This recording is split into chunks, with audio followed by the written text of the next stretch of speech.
الحمد للہ رب العالمین والصلاة والسلام علی سید المرسلین وعلی آلہ واصحابہ اجمعین. قال اللہ تبارک و تعالی فی الکلام المجید والفرقان الحمید. اعوذ باللہ من الشیطان الرجیم. بسم اللہ الرحمن الرحیم. اللہ نزل احسن الحدیث کتابا متشابہا مثانی تقشعر منه جلود الذين يخشون ربهم ثم تلين جلودهم وقلوبهم إلى ذكر الله. وقال النبي صلى الله عليه وسلم خيركم من تعلم القرآن وعلمه. صدق الله العظيم وصدق رسوله النبي الكريم ونحن على ذلك لمن الشاهدين والشاكرين والحمد لله رب العالمين.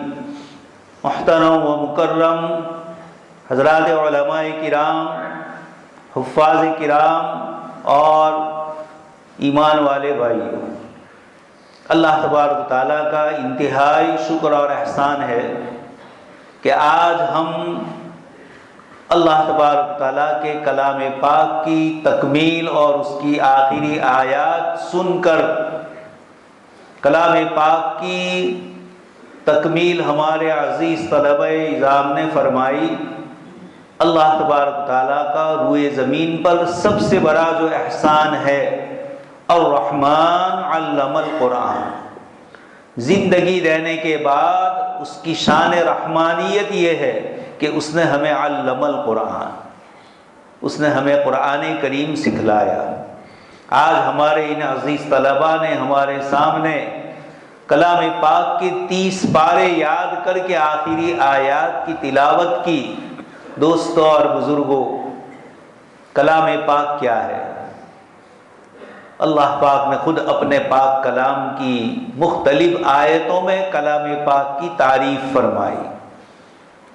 کہیں فرمایا لِتُخْرِجَ النَّاسَ مِنَ الظُّلُمَاتِ إِلَى النُّورِ.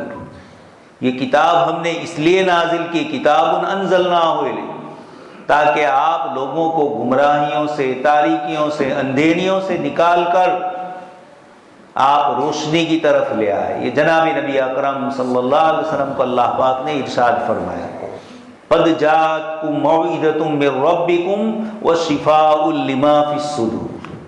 اللہ پاک کی طرف سے موعظت، وعظ اور نصیحت ہے یہ قرآن کریم، اور شفاء لما فی الصدور. دلوں میں جو بیماریاں ظاہری بھی ہو سکتی ہے اور باطنی جو بیماریاں ہیں، کفر ہے، شرک ہے، نفاق ہے، ریاکاریاں ہے، حسد ہے، بغض ہے، ایک دوسرے سے دشمنی ہے، یہ ساری جو چیزیں ہیں اللہ پاک فرماتے ہیں شفاء لما فی الصدور.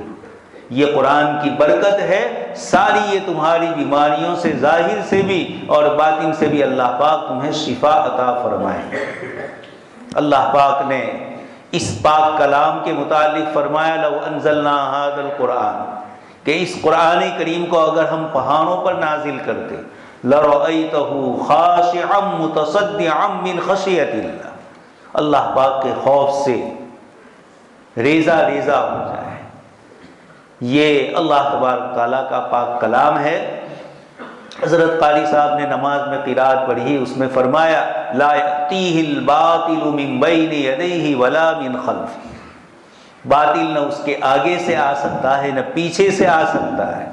باطل نے اپنی کوششیں بہت ساری کی، لیکن اللہ تبارک و تعالیٰ نے ارشاد فرمایا کہ یہ باطل کسی طریقے سے بھی نہ آگے سے نہ پیچھے سے 1400 سالہ مسلسل محنتیں ہوئی قرآن کریم کے الفاظ بدلنے پر، معانی بدلنے پر، لوگوں کو قرآن کریم سے دور کرنے پر، لیکن الحمدللہ شاید پچھلے زمانوں میں جتنے لوگ حافظ نہیں ہوتے تھے پوری روئے زمین پر، چاہے وہ عرب ہو، عجم ہو، چاہے وہ افریقہ ہو، چاہے وہ یوروپ کے ممالک ہو، چاہے آسٹریلیا اور نیوزی لینڈ کے آخری کنارے ہو، ان تمام جگہوں پر اللہ تبارک تعالیٰ کے بندے رات اور دن مسلسل حفظ قرآن کی محنت کر رہے ہیں. کہیں چھوٹے معصوم بچے 8-9 سال کے حافظ ہو رہے ہیں، تو کہیں اور بڑی عمر کے بزرگوں نے بڑھاپے میں قرآن کریم حفظ کرنا شروع کیا. کہیں قرآن کریم کی صحت کے لیے بڑھاپے میں اپنے آپ کو مخارج اور صفات کی صحیح ادائیگی کی کوششیں کرنے کے لیے لوگوں نے رات کے مدرسے قائم کیے۔ یہ اس امت کا قرآن کریم سے والہانہ اور محبت والا تعلق۔ اللہ پاک نے قرآن کریم کی سلسلے کی ہر چیز بتلائی۔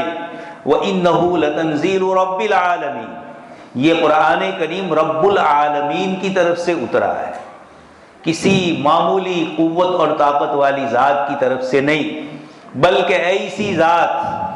اس لیے مفسرین فرماتے ہیں کہ اللہ پاک کی دو صفتیں، صفت عزیز غلبہ پانا، قوت اور طاقت کا ہونا، اور حکیم حکمت والا ہونا، اللہ پاک نے جو بڑی اپنی مخلوقات میں جن صفات کا اظہار فرمایا اور جو بڑے امور اللہ پاک نے انجام دیے، ان بڑے امور کو ذکر کرتے ہوئے اللہ تبارک تعالیٰ نے ان دو صفات کو ذکر فرمایا۔ سیدنا عیسیٰ علیہ السلام کو سب کے درمیان سے بل رفعہ اللہ الیہ، سب ہے، اور اپنے بندے حضرت عیسیٰ علیہ السلام کو اللہ پاک آسمان پر اٹھا رہے ہیں۔ بل رفعہ اللہ الیہ وکان اللہ عزیزا حکیما، اللہ پاک وہاں صفت عزیز اور صفت حکیم کو ذکر فرما۔ اسی طرح اور بھی جو بڑی صفات اور جو بڑے امور انجام دیے گئے، ان موقعوں پر یہ دو صفات بتلائی کہ طاقت اور قدرت والا ہے، کوئی اس کو کرنے والی چیز جس کو وہ چاہے گا، کائنات کی کوئی طاقت اس کو روک نہیں سکتی۔ ما یفتح اللہ للناس من رحمت فلا ممسک لها، اللہ پاک رحمت نازل کرنا چاہے، کائنات کی کوئی طاقت انفرادی طور پر بھی کسی انسان سے نہیں روک سکتی اور اجتماعی محنتوں کے بعد بھی نہیں روک سکتی۔ اور فرمایا اللہ تبارک تعالیٰ وَإِن يَمْسَسْكَ اللَّهُ بِضُرٍّ، اللہ پاک اگر کسی کو تکلیف اور اذیت پہنچانا چاہے، اس کو کوئی روک نہیں سکتا ہے، تو نہ رحمت کو روک سکتا ہے اور نہ اللہ تبارک تعالیٰ کی طرف سے آنے والے حالات کو کوئی روک سکتا ہے۔ قرآن کریم کا نازل ہونا بھی اللہ تبارک تعالیٰ کی بڑی قدرت کی نشانیاں ہے۔ ایسا پاک کلام سردی کے سخت دنوں میں نازل ہو رہا ہے، اور وَإِنَّ جَبِينَهُ لَيَتَفَسَّدُ مِنْ عَرَقٍ، صحابی رضی اللہ تعالیٰ عنہ وحی کی کیفیت ذکر کرتے ہیں کہ سخت سردی کے دنوں میں آپ صلی اللہ علیہ وسلم پر قرآن کی آیتیں نازل ہوتی تھیں، اور آپ صلی اللہ علیہ وسلم کی پیشانی پسینہ اس کے اوپر سے بہتا تھا۔ جس صحابی کی ران پر آپ نے اپنی ران رکھی ہوئی ہے، وہ فرماتے ہیں ایسا محسوس ہو رہا ہے کہ شاید میری ران پھٹ جائے۔ یہ اس کی ظاہری قوت اور ظاہری قدرت کی نشانیاں بتلائی۔ باطنی کیفیتیں اس کی کیا ہوگی، اسی کو آپ کے سامنے میں نے کہا وَإِنَّهُ لَتَنزِيلُ رَبِّ الْعَالَمِينَ نَزَلَ بِهِ الرُّوحُ الْأَمِينُ، لے کر آنے والے فرشتے روح الامین ہیں، جن کی طاقت اور جن کی قدرت کا یہ حال ہے کہ 600 پر اللہ تبارک تعالیٰ نے آپ کو عطا فرمائے تھے۔ دو موقع ایسے تھے جس میں آپ صلی اللہ علیہ وسلم نے حضرت جبرائیل علیہ السلام کو اپنی اصلی حالت میں دیکھا، اسی کو قرآن نے فرمایا عند سدرۃ المنتہی عندها جنۃ المأویٰ۔ اور دوسرا پہلی وحی نازل ہونے کے بعد بیچ کا ایک دور گزرا فترت کا، جس میں وحی کے آنے کا سلسلہ رک گیا۔ یہ عشق اور محبت کی دنیا ہوتی ہے۔ اللہ پاک چاہتے ہیں اپنے حبیب پاک صلی اللہ علیہ وسلم سے کہ اقرا کی وحی کے بعد ہمارے نبی کی شان کے ساتھ اس اقرا کا انتظار کر رہے ہیں، اس وحی الہی کا انتظار کر رہے ہیں۔ کسی موقع پر حضرت جبرائیل علیہ السلام کے آنے میں جو اللہ پاک کا نظام تھا اس کے مطابق وہ آئے۔ حضور نے فرمایا کہ جبرائیل آپ ہمارے پاس بار بار کیوں نہیں آتے؟ فرمایا وما نتنزل الا بامر ربک، ہم اپنی طرف سے نہیں آتے ہیں، اللہ پاک کی طرف سے آتے ہیں۔ یہ جبرائیل امین قوم لوط کی بستیاں سدوم کی جو اس وقت اسرائیل کے قبضے میں ہیں، ان بستیوں کو نیچے سے اوپر اٹھایا۔ مفسرین فرماتے ہیں اپنے پروں میں سے بھی ایک انگلی کے آخری کنارے سے، اور فجعلنا عالیہا سافلہا، اللہ پاک نے فرمایا ہم نے اوپر والے حصے کو نیچے عالیہا سافلہا نیچے کر دیا۔ جو حضرات وہاں جاتے ہیں وہ دیکھتے ہیں کہ سطح سمندر سے یہ حصہ کتنا نیچے ہے۔ خیر، اللہ تبارک تعالیٰ نے جبرائیل علیہ السلام کو، آپ فرماتے ہیں آپ صلی اللہ علیہ وسلم، میں مقام اجیاد میں کھڑا تھا، باب عبدالعزیز کے پاس آیا اور وہاں پر میں نے آسمان کی طرف دیکھا کہ وہی فرشتہ جو میرے پاس پہلی مرتبہ آیا تھا یہ کرسی پر تشریف فرما ہے۔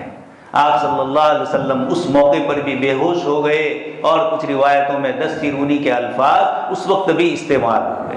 تو بتلانا یہ ہے کہ لانے والا فرشتہ، قرآن کریم نے خود فرمایا مطاع ثم امین، حضرت جبرائیل علیہ السلام کے متعلق کہ ان کی بات آسمانوں میں سنی جاتی ہے۔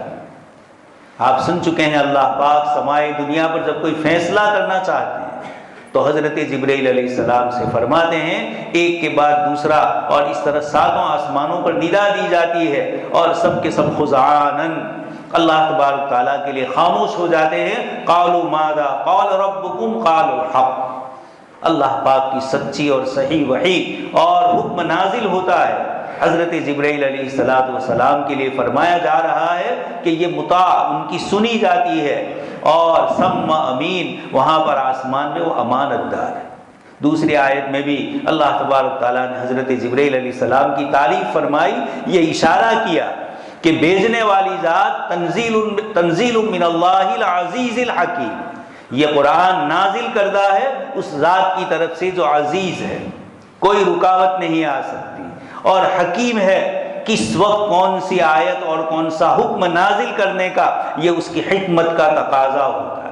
تو یہ تنزیل قرآن کے نازل کرنے میں بھی شان عزیزی اور شان حکیمی کو اللہ پاک ذکر فرماتے ہیں، اور آگے ارشاد کیا جاتا ہے وَإِنَّهُ لَتَنزِيلُ رَبِّ الْعَالَمِينَ نَزَلَ بِهِ الرُّوحُ الْأَمِينُ عَلَىٰ قَلْبِكَ لِتَكُونَ مِنَ الْمُنذِرِينَ۔ آپ صلی اللہ علیہ وسلم کے قلب اطہر پر اس کو اتارا جا رہا ہے، اور آپ اس کے سننے اور اس کو یاد کرنے کے لیے عجلت فرما رہے تھے، چاہ رہے تھے قرآن کریم کی وحی ہے کہیں چھوٹنے نہ پائے، اس میں بھی اپنے لیے بھی اور امت کے لیے بھی غم سمایا ہوا تھا کہ امت اس سے محروم نہ ہو جائے۔ فَإِذَا قَرَأْنَاهُ فَاتَّبِعْ قُرْآنَهُ ثُمَّ إِنَّ عَلَيْنَا بَيَانَهُ۔ اللہ پاک نے یہ فرمایا کہ آپ اس کے لیے پریشان نہ ہوئیے، ہماری طرف سے اس قرآن کے یاد کرنے کا بھی اور اس قرآن کے بیان کا بھی انتظام ہو چکا ہے آپ کے لیے۔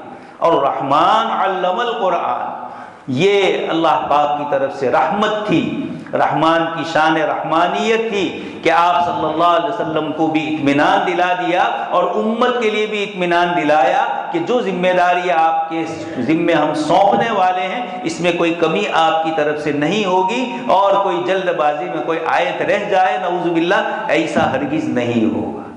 یہ آپ صلی اللہ علیہ وسلم کے لیے فرمایا علی قلبک، آپ کے قلب اطہر پر اتارا گیا۔ دوستو اور بزرگوں، کائنات میں جتنی چیزیں ہیں، کائنات یعنی یونیورسل برہمات، نیچے سے لے کر اوپر تک کی دنیا میں جو بھی ہے، آسمانوں میں اور بیچ کے خلا میں اوکاش میں کیا ہے اللہ پاک ہی جانتے ہیں۔ ابھی سائنسدانوں نے کچھ ایسے بلیک ہول، بڑے بڑے سوراخ اوپر نظر آئے تو انہوں نے یہ کہا کہ یہ شاید کسی اور دنیا میں جانے کا راستہ ہے، اور اتنے بڑے بلیک ہول ہے کہ کتنے سورج اس میں سما جائے، جبکہ ایک سورج کتنا بڑا ہے، ہماری زمین سے لاکھوں گنا بڑا، اور ہماری زمین کتنی ہے، پوری زمین کا ہم نے کبھی سیر نہیں کر سکے، اور نہ کوئی زمین اور سمندر کی دنیا میں پورے سفر کرنے کا دعویٰ کر سکتا۔ اللہ تبارک تعالیٰ روزانہ جو لوگ ان چیزوں میں لگے ہیں، جغرافیہ میں لگے ہیں، اور جو ڈسکوریاں بنا رہے ہیں، لمبے لمبے اپنے بڑے بڑے کیمرے لگا کر کتنے دنوں تک ریسرچ کرتے ہیں، لیکن کوئی یہ نہیں کہہ سکتا کہ پوری زمین، خشکی اور سمندر کا ہم نے سفر کر لیا اور کوئی چیز ہمیں فلانی نظر نہیں آئی۔ شداد کی جنت بھی یہاں ہے، یاجوج ماجوج بھی یہاں ہے، لیکن انسان کیا کر سکتا؟ انسان کی معلومات کتنی، انسان کا جگر کتنا ہے وہ کتنا سفر کر سکتا ہے۔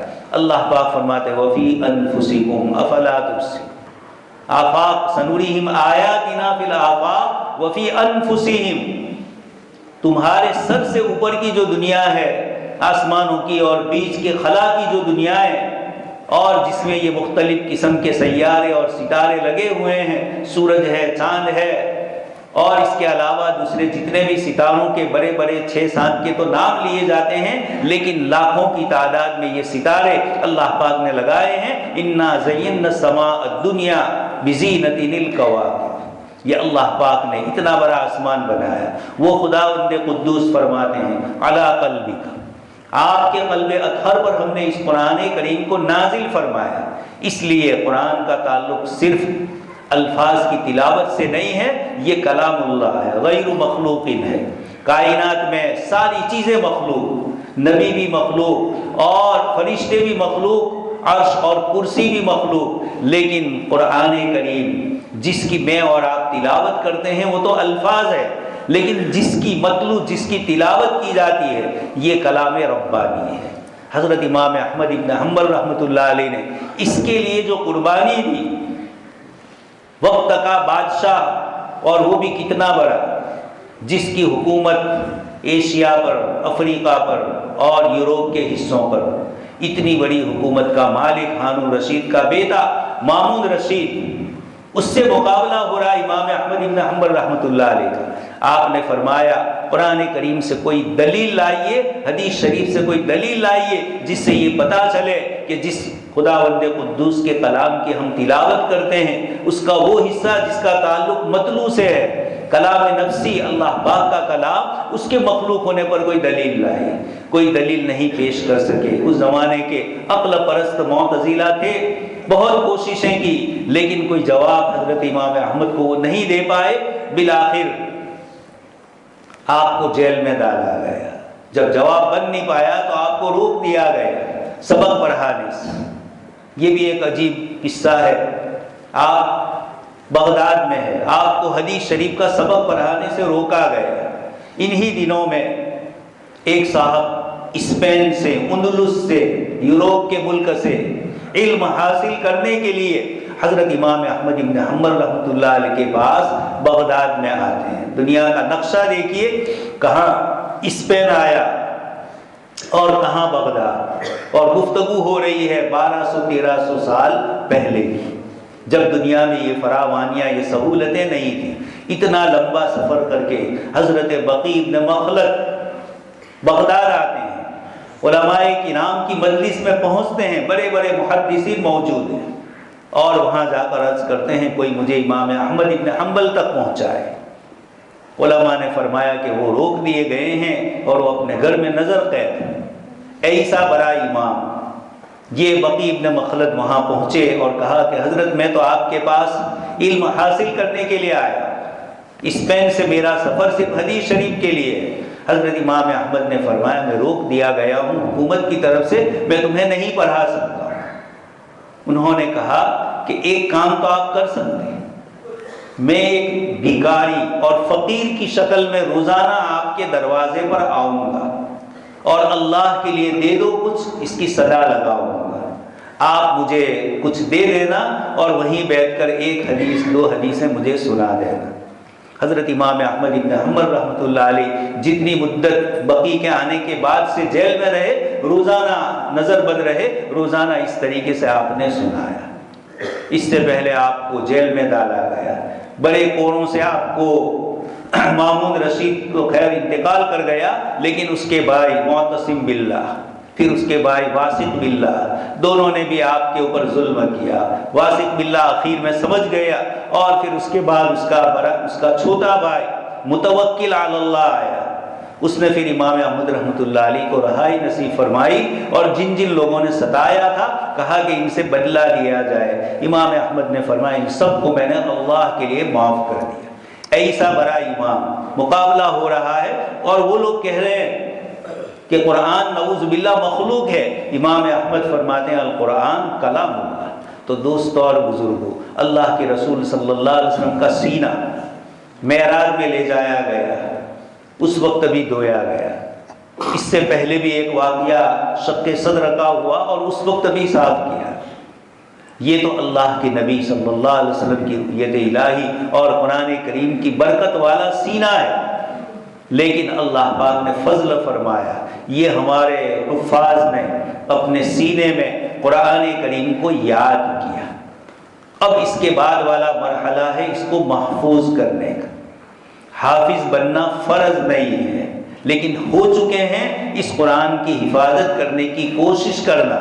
حدیث شریف میں آپ صلی اللہ علیہ وسلم نے فرمایا کہ جیسے ایک اونٹ ہوتا ہے، اس کی رسی نکال دی جائے تو یہ بدکتا ہے اور بھاگتا ہے اور جلدی پکڑ میں نہیں آتا ہے، یہ اونٹ کی صفت ہے۔ آپ صلی اللہ علیہ وسلم نے اس جانور کی مثال دے کر فرمایا کہ حافظ قرآن اگر قرآن کی حفاظت نہیں کرے گا تو اس سے جلدی سے قرآن کریم اس کے سینے کو چھوڑ دے گا۔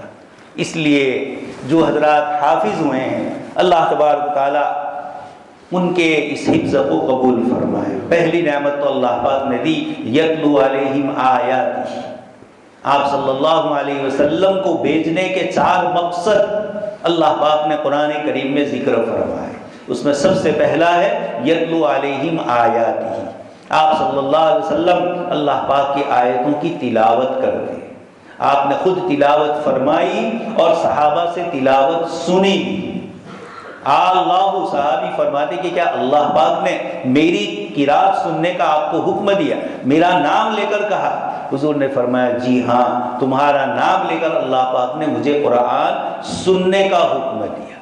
اس لیے دوستو یتلو علیہم آیاتہ، پڑھنا جس طریقے سے ثواب کا کام ہے اس طریقے سے سننا بھی نبی کی سنت، لیکن سننے کے ساتھ پڑھنا یتلو علیہم کو زیادہ ترجیح دی گئی ہے، اس لیے پڑھنے کے، اور یہ تو 1-2 واقعات ہے، اکثر تو حضور نے تلاوت خود فرمائی، لیکن دونوں حضور کی سنتیں ہیں، اس لیے قرآن سننے کا بھی اب اگر ہم نہیں پڑھ سکتے ہیں، بڑی عمر ہو چکی ہے، تو کم سے کم اللہ کا کلام سنا جائے۔ حضرت اکرمہ قرآن کریم ہاتھ میں لیتے تھے اور فرماتے تھے ھذا کلام ربنا، یہ میرے پروردگار کا کلام۔ بڑی شفقت سے محبت سے قرآن کو سینے سے لگاتے، سر پہ رکھتے اور یہ کہتے یہ میرے رب کا کلام۔ اس کی عظمت، اس کا استحضار، اتنی بڑی نعمت۔ اورنگزیب عالمگیر رحمۃ اللہ علیہ کے زمانے میں ایک حافظ صاحب پریشان تھے مالی اعتبار سے، اتفاق سے بہت کچھ کوششیں، کچھ نہیں میسر ہوا تو لوگوں کے سامنے انہوں نے ہاتھ پھیلایا۔ کسی نے اورنگزیب عالمگیر رحمۃ اللہ علیہ سے کہا کہ فلاں حافظ صاحب لوگوں سے کچھ پیسے مانگتے ہیں، کچھ حالات ان کے ایسے۔ اورنگزیب رحمۃ اللہ علیہ نے ان کو بلایا، بلا کر کہا کہ تم حافظ قرآن کا؟ جی ہاں۔ کہا کیوں مانگتے ہو؟ کہا پریشانی۔ اورنگزیب نے کہا کہ پھر بھی مانگا انسانوں سے کیوں، اللہ سے مانگا۔ اورنگزیب رحمۃ اللہ علیہ کو ان کی قدر بتلانی تھی تو یہ کہا کہ ان کو جیل میں ڈالو، اور یہ کہا کہ جب تک جس کمرے میں تمہیں رکھا جائے گا وہ اندھیرا کمرہ ہوگا، اور جب تک اپنے سینے کے نور سے اس کمرے کو منور نہیں کرو گے وہاں تک ہم تمہیں چھوڑیں گے۔ اب یہ حافظ قرآن اس بند کمرے میں ہے، اللہ پاک سے مانگنے کا یہی تو بڑا وقت ہوتا ہے۔ ان ناشئۃ اللیل ہی اشد وطئا، رات میں اٹھ کر اللہ سے مانگنا اللہ پاک فرماتے ہیں نفس کے لیے بڑا بھاری ہے، لیکن زبان کے لیے آسان ہوتا ہے۔ رات بھر سونے کی وجہ سے دن بھر کے جو مسئلے اور دماغوں میں جو چیزیں آتی ہے، نیند سے اٹھ کر آدمی فریش ہوتا ہے تو یہ چیزیں نہیں ہوتی ہے، قرآن نے فرمایا۔ اور پھر قرآن نے اسی موقع پر ان صلاۃ الفجر، فجر کی قرات، اس کو اللہ تبارک و تعالیٰ نے بتلایا کہ یہ بڑی قیمتی چیز۔ تو اللہ پاک کا کلام، حافظ صاحب بے چین ہے، ابھی کھلے تب کھلے، لیکن یہ تو جانتے تھے کہ کسی عام آدمی نے مجھے جیل میں نہیں ڈالا ہے، بادشاہ وقت نے ڈالا ہے، اس کے اوپر کسی کا حکم بندوں میں نہیں چل سکتا۔ اب یہ قرآن نے فرمایا امن یجیب المضطر اذا دعا ویکشف السوء، کہ اللہ پاک فرماتے ہیں ایک آدمی بے چین ہے، بے قرار ہے، مخلوق سے مکمل طور پر بالکل کوئی اس کو بھروسہ نہیں رہا، کوئی اعتماد نہیں رہا، یہ مانگتا ہے کس سے؟ اللہ ہی کی طرف متوجہ ہوتا ہے۔ ہم نے اپنی آنکھوں سے دیکھا، فلسطین کے نہتے لوگ مخلوق سے نہیں مانگ رہے، اللہ ہی سے مانگ رہے ہیں، اور اللہ ہی کو سب کچھ سمجھ رہے ہیں۔ 70 سال سے عرب ملکوں سے دھوکہ کھایا ہے، یورپ کی ہیومن رائٹس اور نہ معلوم کیا کیا تنظیمیں ہیں، ان سب سے مار کھایا ہے، یونو سے مار کھایا ہے۔ یہ کہتے ہیں ہمیں اللہ کے علاوہ کسی پر بھروسہ۔ حضرت شاہ عبد القادر جیلانی رحمۃ اللہ علیہ فرماتے ہیں کہ ایسا ہوتا ہے کہ بندہ اللہ پاک سے مانگتا ہے، اللہ پاک کے یہاں اس کی حکمت اور مصلحت کے مطابق ایک وقت ہوتا ہے، بندہ اللہ کو چھوڑ کر پھر کسی بندے کی طرف متوجہ ہوتا ہے، چاہے زندہ کی طرف چاہے مردہ کی طرف، اور دوسرے سے مانگنے جاتا ہے۔ اتفاق ہوتا ہے کہ اللہ پاک کی طرف سے وہی قبولیت کا وقت ہوتا ہے، اور یہ بندہ بندے کے پاس گیا ہے اور انہی دنوں میں اس کی حاجت پوری ہو جاتی، شیطان اس کو ورگلاتا ہے اور کہتا ہے کہ دیکھو اللہ نے تمہاری نعوذ باللہ نہیں سنی اور اس نے سن لی۔ حالانکہ مخلوق بیچاری کیا سنے، اللہ پاک نے فرمایا وہ خود بیچارہ نفع نقصان کا مالک نہیں، وہ تمہیں کیا نفع یا نقصان پہنچا سکتا ہے۔ صحابی رضی اللہ تعالیٰ عنہ نے، حضرت عمرو بن جموح رضی اللہ تعالیٰ عنہ نے بت رکھا تھا، روزانہ اس کی آؤ بھگت کرتے، اس کو جو کچھ کرنا ہے ان کی مذہبی عبادتوں میں وہ سب کچھ کرتے اور بنا سنوار کر اس کو رکھتے۔ ان کے صاحبزادے ایمان لے آئے تو بیٹے نے یہ کیا کہ ابا سو گئے، اس کو ڈال دیا کوڑے کرکٹ ڈالنے کی جگہ پر، وہ کیرا ہمارے یہاں بولتے ہیں، وہاں ڈال دیا۔ یہ ادھر ادھر تلاش کرنے لگے، نہیں ملا، گھومتے گھومتے وہاں تک پہنچے، وہاں گرا پڑا دیکھا، کہا تجھے میں کتنے احترام سے رکھتا ہوں اور تو یہاں آ کے گر گیا۔ 1 دن ہوا، 2 دن ہوا، 3 دن ہوئے، اس کے بعد اللہ پاک کی طرف سے ہدایت کا وقت آ گیا تھا، فرمایا تو اپنی حفاظت نہیں کر سکتا تو میری کیا کرے گا، اور پھر اس کے بعد سے بت پرستی چھوڑ دی۔ تو اللہ پاک نے اپنے پاک کلام میں جناب نبی اکرم صلی اللہ علیہ وسلم کے ذریعے ہمارے دلوں کی جو شفا رکھی ہے، شفاء لما فی الصدور۔ حافظ صاحب بھی بڑی پریشانی میں اللہ سے مانگ رہے ہیں اور اضطرار کے اندر مانگ رہے ہیں۔ مصر کے ایک بہت بڑے عالم ہے، ایجپٹ کے اس وقت کا جو صدر ہے سیسی، اس نے آپ کو جیل میں ڈال دیا۔ امریکہ میں رہتے تھے، مقاصد شریعت کے بہت بڑے عالم ہیں، صلاح الدین سلطان صاحب، ان کو یہاں جیل میں ڈال دیا۔ انہوں نے جیل میں رہنے کے بعد اپنی آپ بیتی ذکر کی۔ ہم تو اپنی پریشانی ذکر کرتے کہ جیل میں یہ ہوا وہ ہوا، انہوں نے ان میں سے کسی چیز کو ذکر نہیں کیا، بلکہ یہ کہا کہ میرے اور اپنے خدا کے درمیان تعلق کا سب سے بہتر موقع مجھے اسی جیل میں ملا، میں ہر قسم کی چیزوں سے فارغ ہو گیا، میں اور میرا خدا تھا، اس کے علاوہ اور کوئی نہیں تھا، بظاہر چھوٹنے کی کوئی امید نہیں تھی۔ ان دنوں میں اللہ سے تعلق کتنا مضبوط ہوا اور کیسے اللہ پاک آپ سے راضی، اور اللہ پاک کی معرفت میں، ذکر اللہ میں اور اللہ سے اعتماد توکل میں جو اضافہ اور بڑھوتری ہوئی، یہ فرماتے ہیں عام دنوں میں وہ نہیں ہو سکتی۔ خیر اللہ سے مانگنا نہیں ہے، لیکن آ جائے، ان بزرگوں نے اس طریقے سے اس کو برداشت کیا۔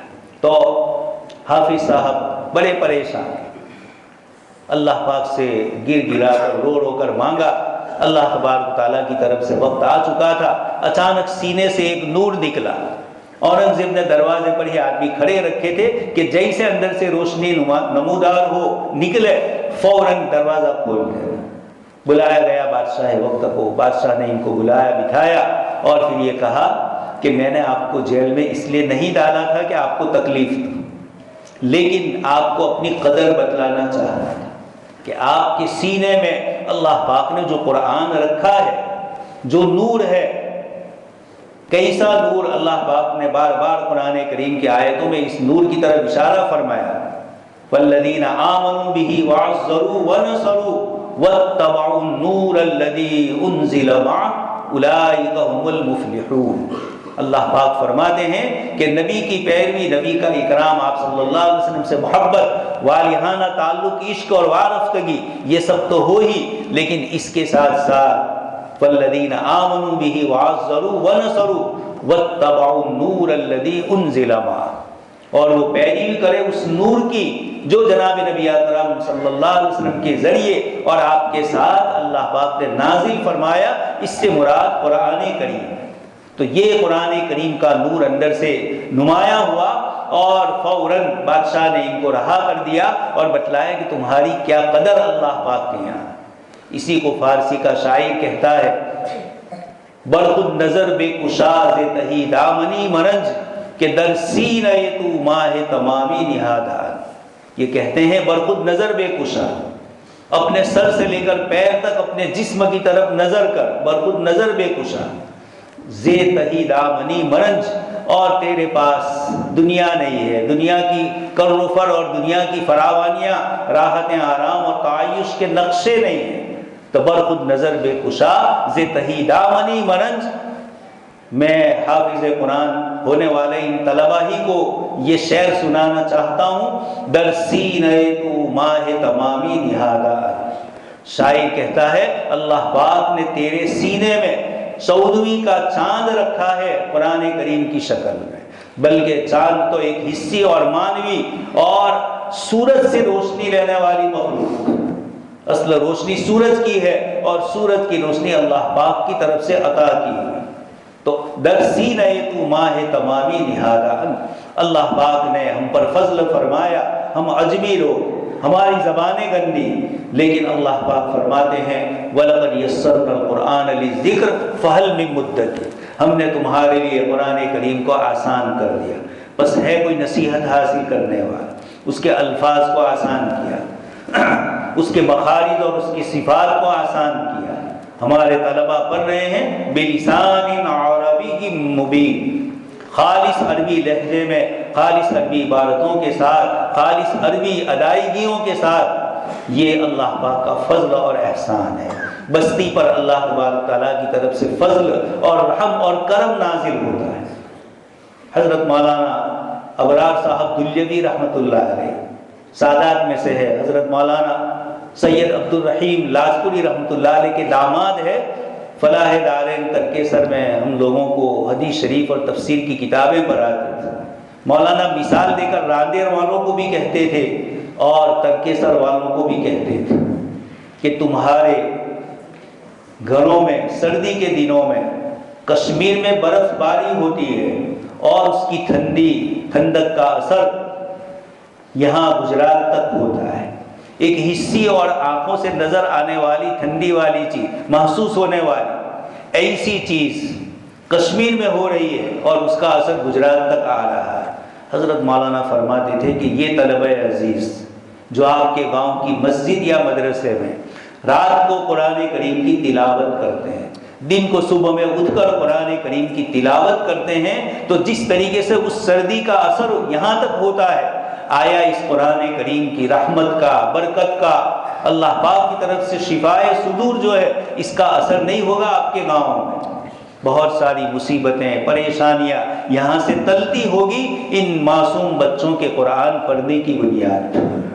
آپ سن چکے ہیں ایک صاحب کو اللہ تبارک تعالیٰ کے فرشتوں نے عذاب دینا چاہ رہے تھے اور اس کا بچہ مکتب میں جا کر پڑھ رہا ہے بسم اللہ الرحمن الرحیم، میں شروع کرتا ہوں اس اللہ کے نام سے جو بڑا مہربان نہایت رحم کرنے والا ہے۔ ادھر یہ بچہ مکتب میں جا کر بغیر شعور کے چھوٹا بچہ ہے بسم اللہ پڑھ رہا ہے۔ حق سبحانہ و تعالیٰ کی غیرت نے تقاضا کیا، فرشتوں کو بلایا اور کہا اس کو جہنم سے نکال دو۔ اس کا معصوم بچہ مجھے رحمان و رحیم کہہ رہا ہے، وہ میری رحمت کا اظہار کر رہا ہے اور میں اس کے باپ کو جہنم میں ڈالوں، یہ ہو نہیں سکتا۔ وہ شان رحیمی ہے اللہ پاک کی، تو اس لیے اس بستی پر بھی ان قرآن کریم کے آیات کے نزول، آیات کے پڑھنے سے، اور اسی طریقے سے ہمارے گاؤں میں بڑے بوڑھے مسجد کے کھوتے ہوتے ہیں، اب تو کم ہو گئے۔ کل ایک صاحب نے سنایا کہ مغرب کی اذان ہوتی ہے، اذان ختم ہونے تک مسجد میں پہلی صف بھی مکمل نہیں ہے۔ مسلم بستی اور شہر کی ایک مسجد کی بات کر رہے تھے۔ دوستوں اور بزرگوں، پہلے ہوتا تھا دیہات سے لوگ تہجد کے وقت اپنے گھر سے مسجد میں آ جاتے تھے، بڑی عمر کے بزرگ، اور فجر کی اذان سے پہلے مسجد میں کچھ لوگ ہوتے ہیں۔ اب یہ بھی کم ہونے لگے، اب جماعت اولا اور صف اولا میں رہنے والے بہت کم ہوتے جا رہے ہیں۔ اللہ تبارک تعالیٰ کو رونا سب سے زیادہ پسند ہے۔ مولانا روم رحمۃ اللہ علیہ نے چھوٹا سا قصہ ذکر کیا ہے۔ ایک بزرگ تھے اور دنیا سے جانے کا آخری وقت تھا، بہت سے لوگوں سے بہت سارے قرضے لیے تھے، قرض کی ادائیگی کا وقت آ گیا اور قرض ادا نہیں ہو پایا۔ وہ لوگ قرض خواہ جو تھے لینے والے، وہ سب آپ کے یہاں آ کر بیٹھے مانگ رہے ہیں۔ انہوں نے کہا بھائی میرے پاس تو ابھی کچھ نہیں ہے، جب آئے گا تو دوں گا۔ خیر ایک بچہ چھوٹا سا آواز لگا رہا تھا حلوہ بیچنے کے لیے، حلوہ لے لو۔ بزرگ نے اس کو بلایا اور بلا کر کہا یہ حلوہ یہاں رکھ دو اور سب کو کھلاؤ۔ اب وہ چھوٹا سا بچہ ہے، وہ تو سمجھا کہ میرا مال بک گیا، خوش ہو رہا ہے۔ اب اس کے بعد اس نے پیسے مانگے، جیسے یہ بیٹھے تھے بزرگ نے کہا تم بھی بیٹھو، اللہ پاک کی طرف سے انتظام ہوگا تو تمہیں بھی دے دیں گے۔ خیر یہ کرنا نہیں ہے، یہ تو مولانا روم رحمۃ اللہ علیہ ہے، بڑی عجیب و غریب مثالوں کے ذریعے سمجھانا چاہتے ہیں، اس لیے حقیقی واقعہ ہوا ہو یہ کوئی ضروری نہیں ہے۔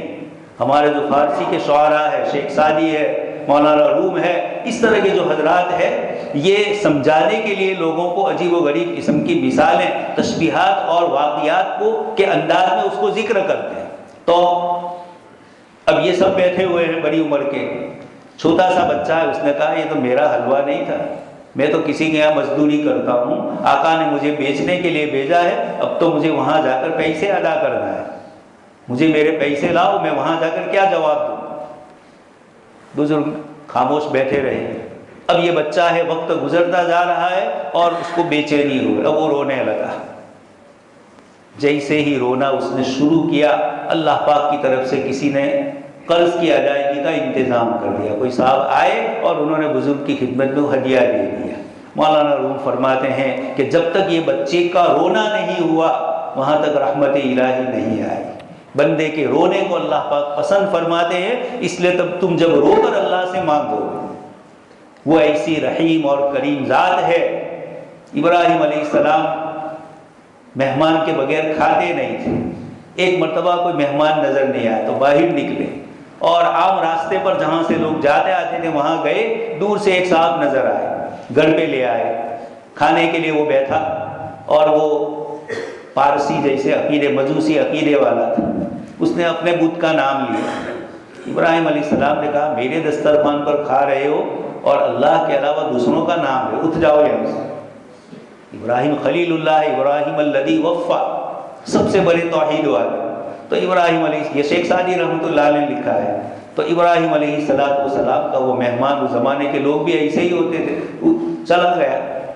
اللہ پاک کی طرف سے وحی آئی کہ ابراہیم یہ برہا ہو چکا ہے، پوری زندگی اس نے کفر اور شرک میں گزاری، لیکن کبھی میں نے اس کے اوپر کھانے کا دروازہ بند نہیں کیا، اور آج تمہارا مہمان ہوا، تم نے ایک ہی مرتبہ میں اس کو بگا دیا، اس کو بلا لاؤ۔ ابراہیم علیہ السلام اس کو لے آئے اور پھر اس کو کھلانے بٹھایا۔ اس بوڑھے نے کہا کہ کیا بات ہے، پہلے تو بگا دیا تھا اور اب اکرام سے کھلا رہے ہو؟ کہا جس کی وجہ سے بگایا تھا اسی نے تجھے بلوایا ہے۔ اسی اللہ نے کہا کہ اس کو لے آؤ۔ اگر یک صلاح، شیخ سعدی فرماتے ہیں کہ اللہ تبارک تعالیٰ صبح سے لے کر شام تک فرما برداروں کو بھی دیتا ہے اور نافرمانوں کو بھی دیتا ہے، بلکہ دنیا کے اعتبار سے ان کو زیادہ دیتا ہے۔ ان کو زیادہ دینے کی روک بھی جو لگی، قرآن کریم میں سورہ زخرف میں اللہ پاک فرماتے ہیں کہ اگر تم ایمان والے ان کے سونے اور چاندی کے دروازے اور سینیاں دیکھ کر تم ایمان سے نہ پھر جاتے تو ہم ان کو یہ دیتے، لیکن تمہاری وجہ سے ان کو روک دیا گیا، تو یہ کم دیا ہے۔ ایسی اللہ پاک کی شان رحیمی ہے، اس کا یہ پاک کلام ہے۔ اللہ پاک ہماری بستی سے بھی اللہ پاک کی ناراضگیوں کو دور فرمائے اور رحمت والی چیزیں اللہ پاک نازل فرمائے۔ جن طلباء نے قرآن کریم کو حفظ کیا ہے، اللہ پاک ان کے درجات کو، ان کے والدین کے درجات کو جو بلند فرمائیں گے وہ اللہ ہی کے یہاں ہے۔ اقرأ ورتقی ورتل کما کنت ترتل فی الدنیا، پڑھتا جا اور چڑھتا جا جنت کے دروازوں پر جیسے تو دنیا میں قرآن پڑھتا تھا۔ ہمارے عزیز طلبہ یاد رکھے، کما کنت ترتل، دنیا میں پڑھنا ہوگا، یاد کرنا ہوگا، تو پھر اللہ پاک فرماتے ہیں کما کنت ترتل، دنیا کی ترتیل کو یاد کروا کر بتلایا جا رہا ہے، اس لیے ایسا نہ ہو کہ حافظ ہوئے اور قرآن رکھ دیا۔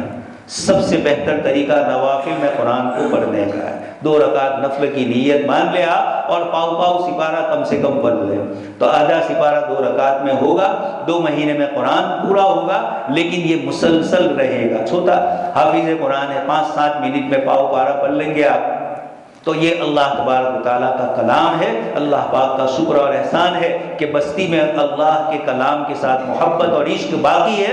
یہ اللہ پاک کی رحمتوں کو لانے والا ہے۔ اللہ پاک اس کو آباد رکھے، اور دوسرے ہمارے بچے ماشاءاللہ بڑی تعداد میں حافظ ہو رہے ہیں۔ اللہ تبارک و تعالیٰ اس بستی کو حافظ قرآن اور قرآن کریم کی نعمتوں سے اللہ پاک سرفراز فرمائے، اس لیے کہ ایک حافظ قرآن تھے شیرپورہ کے، حافظ محمد بخش، اللہ پاک نے جس کے ذریعے ہزاروں بندوں کی زندگیاں درست کروائی۔ بروچ شہر میں کئی سی محنتوں سے انہوں نے شہر کے مکاتب کو اور شہر کے حفظ کے درجات کو اور اطراف کے دیہات میں حفظ کی جب درسگاہیں ہوتی تھی امتحان لینے کے لیے، ہمارا بھی حافظ محمد بخش صاحب ہی آیا کرتے تھے۔ یہ اللہ پاک نے اس بستی کو حفظ کے ساتھ ساتھ ان کی وہ قرن تھی۔ میں خود ایک مرتبہ دہلی مرکز میں تھا، فارغ ہونے کے بعد حافظ صاحب کی جماعت وہاں پر تھی، دسترخوان پر ہم بیٹھے تھے اور حضرت جی مولانا انعام الحسن صاحب نے فرمایا حافظ صاحب کی جماعت کہاں ہے؟ فوراً یاد کروایا کہ بلاؤ اور اپنے پاس بٹھا کر کھلایا۔ کھانا اور پینا کوئی چیز نہیں ہے، یہ محنتیں حضرت جی رحمۃ اللہ علیہ نے دیکھی کہ جس کی بنیاد پر حافظ صاحب کو یاد کیا ہے۔ اور تو روزانہ لوگ آتے تھے، ہر جگہ سے آتے تھے، قربانی والے ہی آتے تھے، لیکن حافظ صاحب کی قربانی کو اللہ پاک جانتے تھے، یہ حضرت مولانا انعام الحسن صاحب جانتے تھے۔ اس بنیاد کے اوپر دوستوں اور بزرگوں یہ پرانی سنت آپ کی باقی رہنا چاہیے۔ بڑی خوشی ہے کہ اللہ تبارک تعالیٰ نے اس کو آباد رکھا، اور اللہ تبارک تعالیٰ جن حضرات نے ان بچوں کی خدمات میں جو کچھ ہدیے اور عطیے پیش کیے، ان کی ہمت افزائی کی، اللہ پاک اپنی شان کے مطابق ان کی بھی ہمت افزائی فرمائے۔ اس کے خزانے میں کوئی کمی نہیں ہے، اور اللہ تبارک تعالیٰ ہمیں گھروں میں بھی قرآن کی تلاوت کی توفیق نصیب فرمائے۔ آمین وآخر دعوانا الحمد للہ۔ اللہم صلی علی سیدنا نبینا و شفیعنا و مولانا محمد کلما ذکرہ الذاکرون و کلما غفل عن ذکرہ الغافلون۔ مولا کریم ہم سب کے گناہوں کو معاف فرما لے۔ رب کریم آپ کا پاک کلام ہماری گندی زبانوں پر جاری ہوا، مولا کریم آپ نے ہی توفیق عطا فرمائی، آپ نے ہی آسانی فرمائی۔ ان بچوں نے مسلسل راتوں کو اٹھ کر دیر رات تک قرآن کریم کی تلاوت کرتے ہوئے، سبق یاد کرتے ہوئے، سبق کا پارہ یاد کرتے ہوئے، دور کو یاد کرتے ہوئے، اور ان کے اساتذہ کرام جو ان سے وصولی کرتے ہیں، جن کو بڑی پریشانی ہوتی ہے۔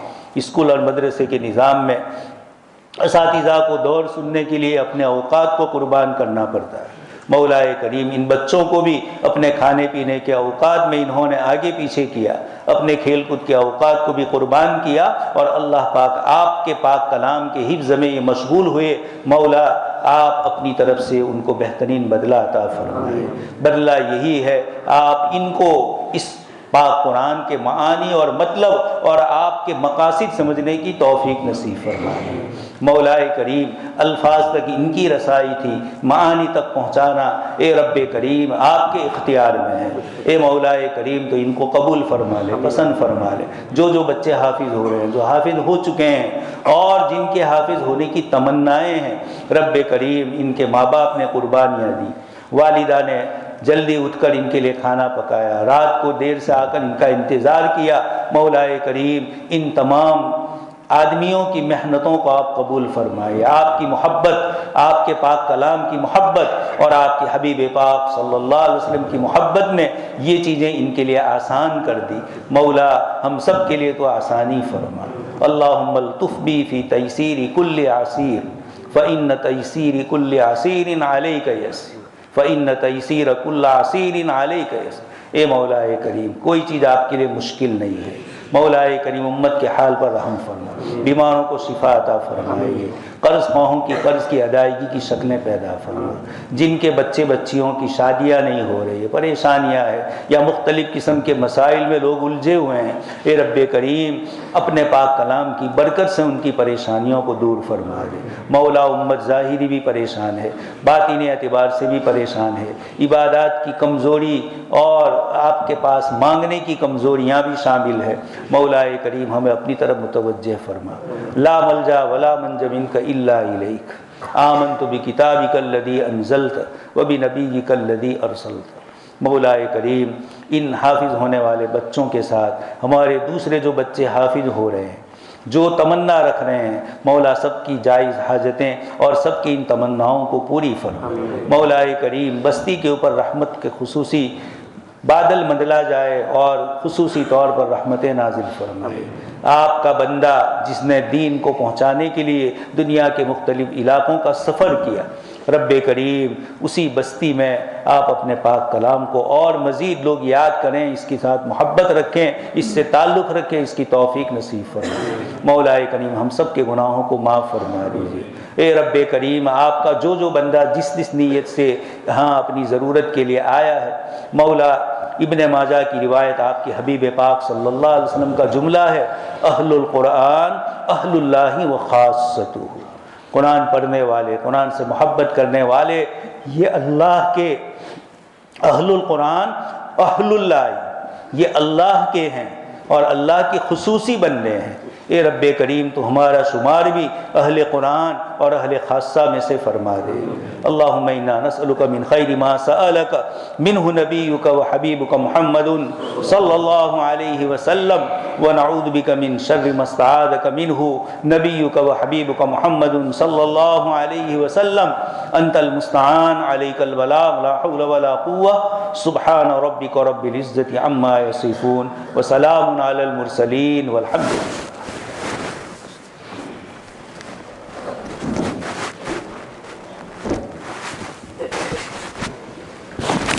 آنے والے مہمانوں کے لیے